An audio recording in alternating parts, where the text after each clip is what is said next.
एक बार एक आदमी अपने छोटे से बालक के साथ एक घने जंगल से जा रहा था।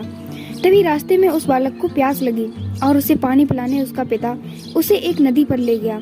नदी पर पानी पीते पीते अचानक वो बालक पानी में गिर गया और डूबने से उसके प्राण निकल गए।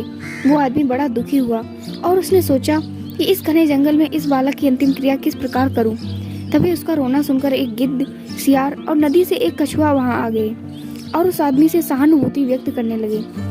आदमी की परेशानी जानकर सब अपनी सलाह देने लगे।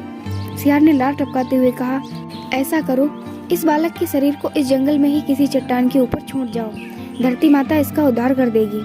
तभी गिद्ध अपनी खुशी छुपाते हुए बोला, नहीं, धरती पर तो इसको जानवर खा जाएंगे। ऐसा करो, इसे किसी वृक्ष के ऊपर डाल दो ताकि सूरज की गर्मी से इसकी अंतिम गति अच्छी हो जाएगी।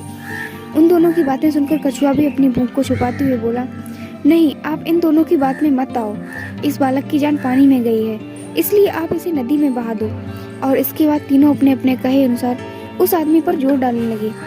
तब उस आदमी ने अपने विवेक का सहारा लिया और उन तीनों से कहा, तुम तीनों की सहानुभूति भरी सलाह में मुझे तुम्हारे स्वार्थ की गंध आ रही है। सियार चाहता है कि मैं इस बालक के शरीर को ऐसे ही जमीन पर छोड़ दूं ताकि ये उसे आराम से खा सके। और गिद्ध, तुम किसी पेड़ पर इस बालक के शरीर को इसलिए रखने की सलाह दे रहे हो ताकि इस सियार और कछुआ से बचकर आराम से तुम दावत उड़ा सको। और कछुआ, तुम नदी के अंदर रहते हो, इसलिए नदी में अपनी दावत का इंतजाम कर रहे हो। तुम्हें सलाह देने के लिए धन्यवाद, लेकिन मैं इस बालक के शरीर को अग्नि को समर्पित करूंगा, न कि तुम्हारा भोजन बनने दूंगा। यह सुनकर वो तीनों अपना सा मुंह लेकर वहां से चले गए। अगर आपको ये वीडियो पसंद आया तो प्लीज वीडियो को लाइक, शेयर और सब्सक्राइब जरूर करें। धन्यवाद।